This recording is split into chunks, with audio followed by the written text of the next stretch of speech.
They call you an asshole. Been called a bitch 1,000 times. I knocked up whore. Get the F out of his effing room, you effing N-word. I've been bitten, choked, punched in the mouth. I had a guy try to kick me in my stomach while I was pregnant. Push me past my limit, past my capacity of being able to multitask. Something's going to get missed. And when I say something, I'm talking about your mother. I'm talking about your father. I'm talking about your husband and your wife. They may be at breaking point, but their bosses have warned them not to speak out. They are any. So in breaking news at 6, as thousands of Providence doctors, nurses, and other workers walk off the job. It is a lot. From policymakers to frontline practitioners, we dive deep into the diverse worlds that make up our evolving medical landscape. Join us as we uncover success stories, whether you're a seasoned professional or simply curious about the future of health. This is your gateway to the uncharted territories of modern medicine. Anas Abidrabbu is your host of Uncharted Narratives podcast, Sirdiat. Our guest for today is Courtney Mansbridge, a dedicated registered nurse and educator with over a decade of experience in mental health, addiction care, and community nursing. As a registered nurse instructor, she's passionate about shaping the next generation of nurses through innovative teaching methods and real-world insights.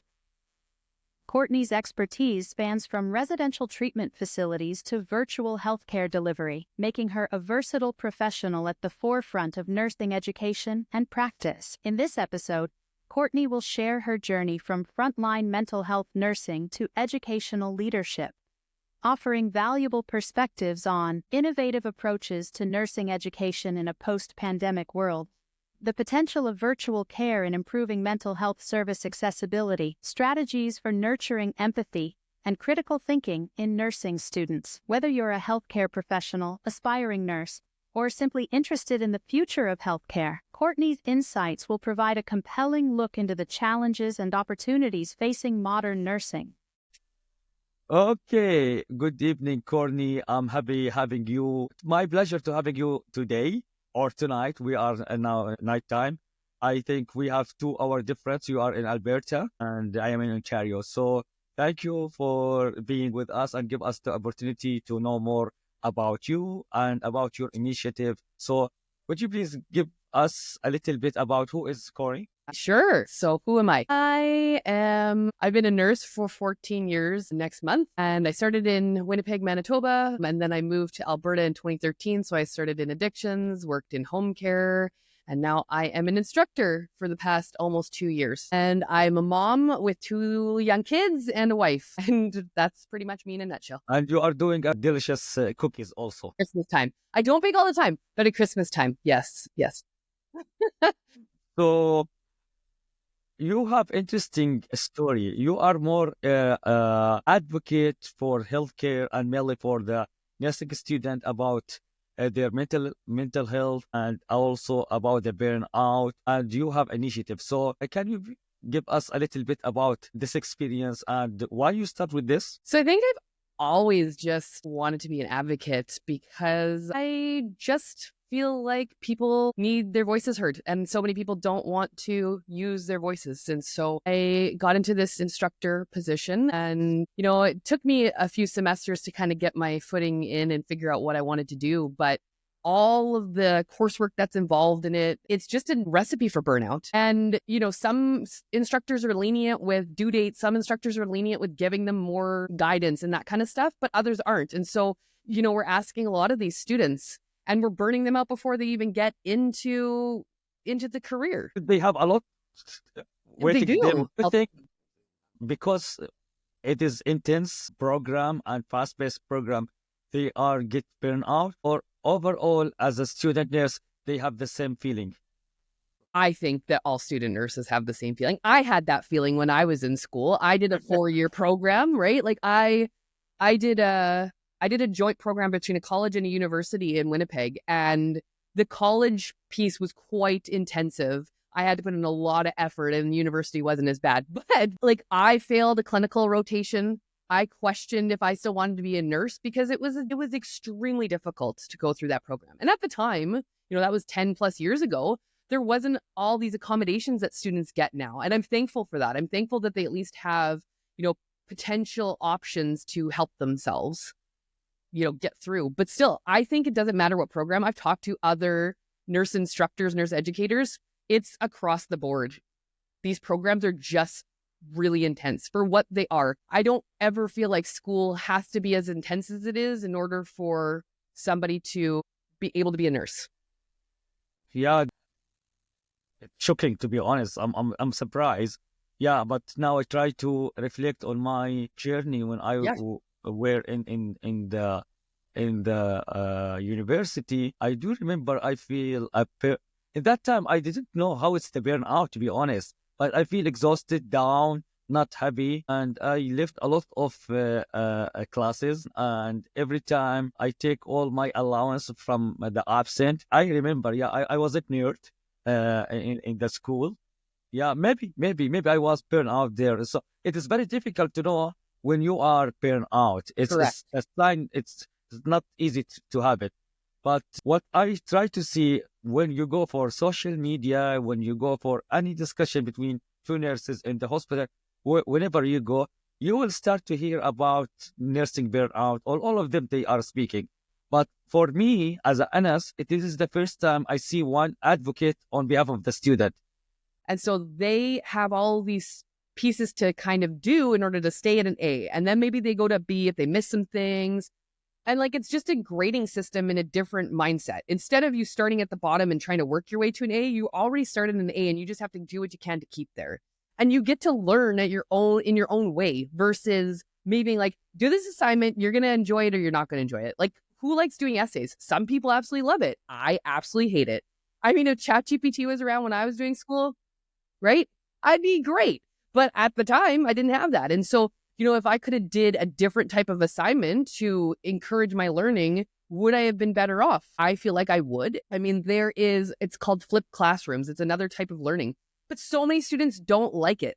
So basically what it is they do a bunch of education and learning before they go to class. So at home, wherever. And then you kind of come into the classroom and you're flipping the classroom on them. So you're asking them and they're kind of dictating the classroom, but lots of students don't like it. So what I have found is I like to put in different pieces into my lectures and try to use different learning styles to kind of pique all people's interest because everybody learns in a different way. Instead of doing, okay, this is the only way I'm going to teach and this is it for the rest of the course. So, and lots of instructors do that. They kind of do what helps them. I heard from another instructor, you teach as you were taught. And it kind of stuck with me because it's kind of like parenting, right? You parent how you were parented. Is what they say. And I've already scratched that norm and I do not parent anything like my parents. I try to do things differently. And so at the beginning, that's how I was teaching. Well, I had to do this in school. I had to do all these assignments. I had to do all these exams. You should have to do that. That's the way it is. Then I changed my mindset and I realized, no, you don't. Why am I going to make it more difficult for you because I had it difficult? That's ridiculous. Yeah. Not necessarily because it was hard for me. I put you in the same situation. I need to make it more easier because I struggle there. So I will try to simplify it for you, which is more humans to humans support. So what I know, because we've been connected since long time and we have more details about what you are doing, you advocate that now start in public. You start to go for LinkedIn. However, it's not your favorite platform, but you start to speak there and you start to give more awareness and attention for the student. So is this also with your friends and your peer instructor, they started to do that the same to go public, or they kept it inside in the school? Actually, LinkedIn is the one I like. It's the rest of them that I find frustrating. I love LinkedIn for the abilities that I have. Maybe it's because that's what I started with. I'm trying to get into Instagram now and I'm like, it's nothing like LinkedIn. I can't. But yeah, as for other people, there are other instructors for sure on that platform. One of my colleagues is on there promoting sim because her passion is sim and she actually started a simulation program within our program. It's one of the biggest simulation programs actually in the country, in the sense of we started with such a big number. Most sim programs start small, whereas I think we started, I can't remember the exact number, but it was 100 or 200 students at once versus most of them start 40 to 50, maybe even less. And so she does promote that aspect on LinkedIn and just showing kind of what simulation can do for nursing.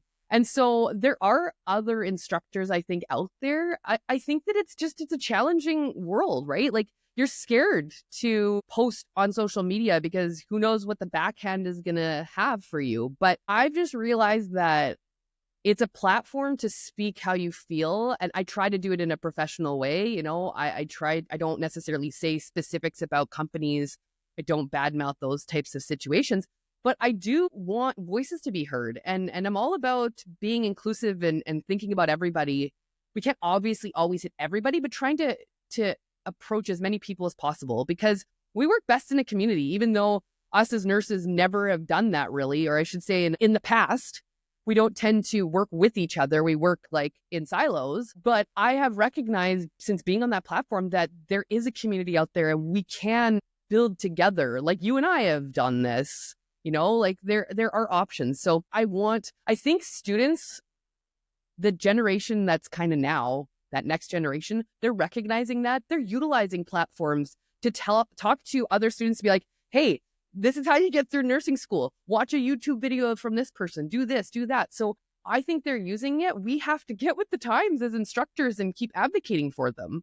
Yeah, but you are doing very, very well, because now you recently, I know you've been in the LinkedIn since long time, but you recently started to be active. Yes. And whenever I go, I see your contributions. I can distinguish, yeah, you are doing a very good stuff there. And one of the things, maybe it's good to touch base the community which you started to create it on the LinkedIn, the closed group. And I am one of those member in the group where you are the admin. Do you want to give more insight in that? Yeah. It's up to you. Yeah, no, I mean, to explain kind of my journey thus far, you're right. I've been on LinkedIn for over a decade. Like I've been on there for a long, long time. I never used that platform for voicing myself because honestly, I didn't realize what LinkedIn was all about. And I am not the only one. There are still so many nurses out there that have zero clue about LinkedIn. I talk to my colleagues all the time, like, you should get on it. And they're like, what? And so since being on there, I've met other nurses a lot of them have been from the US, but some amazing Canadian nurses, some nurses even from other sides of the world. And a few of them that I kept talking about what I felt and how I felt and what I wanted to do. Never in a million years would I've ever thought to start a group or even think to go this route. But I had talked to a couple of them and they were talking about how, you know, they felt that I could be a leader. And they felt like I had that leadership ability. And I was didn't think that about myself at all. So, okay, I started to think about it and I thought, you know what? No, we need to do something. And all I see so much on LinkedIn and social media, I guess more LinkedIn than maybe Instagram and TikTok, but like talking about change, talking about all this crap that's going on in the healthcare system. And I see it from so many different avenues. My issue is we're all talking, but separately. We're not talking together. We're all doing this. We're all on our own platforms trying to make a voice for ourselves. But how are we actually going to make the change? One person can't change our healthcare system. And so I decided after talking with those almost like a mentor in a way, but talking with them, that I will make a group. And so I went on LinkedIn, I created a group, and within a month, I think it grew to like 150 people. It's not even I haven't even had it up there for 2 months and it's already up to over 170 people. And, you know, we have a call on Monday and I'm excited to see what comes of it. I don't know, you know, what'll come of it, but there's been so many people that are like, I really want to make it. I'm going to get a sub. I heard from one person. Monday? I forget this. Yes, Monday at 8:30. 8:30? Eastern time? My time, Mountain. Your time. Okay. I will put it right now. You should get on it. But yeah, so it's just kind of grown, and it just makes me realize how much people want change. After you create this community and this group, do you see any change in order to build this kind of collaboration together as nurses to make the change, or still too early to take this further? Yeah, I think I see the potential in it if people want to continue to be on board. I think that the momentum has to keep going, right? You know, I started the group and I've never done this before. I didn't know what to expect. Nobody's posting on my group. Nobody's responding, you know, and then again, I talked to people that I chatted with earlier before I started the group, and they're like, it'll grow with time. It's an organic thing. And so I think that with time, it's got a ton of potential. I was talking with Taylor Page today, and she and I discussed maybe doing calls together so that we could do different times. So even she's willing to collaborate with me on it. So I think that it's got the potential to grow and have other people. I don't want it to be me just running it. I want other nurses to come into it and want to be involved and want to take charge. And maybe they put a call on and, I'm in the background. I want it to be for all of us. I want it to be we all are included and involved, because it's not just me. I am not the change maker on my own. It takes a village. It takes a village to raise a child. It takes a village to make huge change within our healthcare system. One of the things I know it's one of your interest and one you believe, you are also advocating of mentor for your student. So you not presenting yourself outside as a mentor or coach, but at the same time, you are advocating for everyone need to be coach. So can I understand why? Because what we see right now, everyone support coaching or mentoring. They have their own business. You don't have business, but you are supporting them. Yes.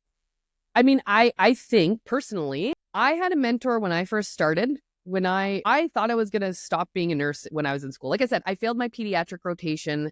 And I was like, I'm done. I was in acute care, and I thought I wanted to be an emerge nurse. I watched ER when I was younger, and I was like, that's the nurse that I want to be that, even though I actually wanted to be a doctor. And then I went into nursing, right? And so, when I was in school and then all this happened and I didn't think I wanted to be in acute care, I was like, I don't know what I want to do. There's nothing for me to do. I had a mental health rotation, and his name was Zenon, and he was just the best. He took me under his wing. Even when I wasn't in that course anymore, he kept guiding me until I was done school. He helped me get casual positions in the Addictions Foundation in Manitoba. And he just opened my eyes to a different side of nursing that I didn't see when I was in school, because they didn't really showcase it. All they showcased was the hospital. You got to be in the hospital. I don't know how many nurses told me, you have to be in the hospital. You have to go outside of the hospital or in the hospital to be a nurse. I can't tell you how much I preach to my students or any nurse that I meet that you do not have to be in the hospital to be a nurse. Your hard skills that you learn in school mean literally nothing if you cannot figure out the reason for them, if you cannot critically think your way through them. Who cares if you can put in an IV? Guess what? I could do it in school too. And in order to teach these students, I now have to remind myself, I have to reteach myself how to do it if I have to teach them, because I haven't tried to put an IV in since I was in school. So we teach when I was in home care, we taught patients, we taught family members how to do dressing changes. We tried to put stuff on people to empower them and to ensure they're doing what they can do for their own care. And so we need to get rid of that idea of nursing is just these skills, these hard skills. It's so much more. And being in the community, I learned so much of that. I learned to be autonomous. I learned to think on my feet. I learned to try and find answers when there were no answers. I couldn't just go and be like, hey, Amy, hey, Johnny, I'm really struggling. Could you come in here and help me? I was by myself. I had to be like, Courtney, what are you going to do? How are you going to resolve this problem? Who can you potentially call? During the pandemic, that was even harder. I went back, so I was on a stress leave. So talk about burnout. I burnt out myself. It's funny, we talked about finding stats.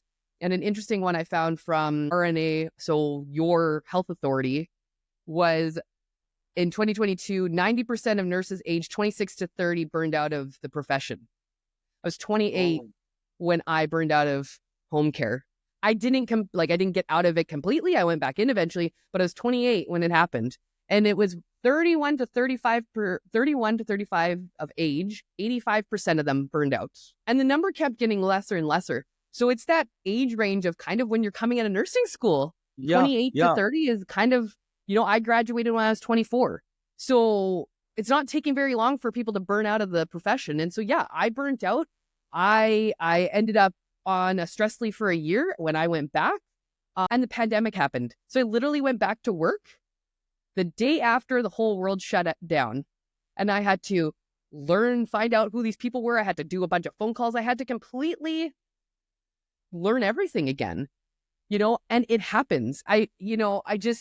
People need to recognize these things and know that burnout is a thing. You said you don't know it. I didn't know it. I didn't know I was burnt out.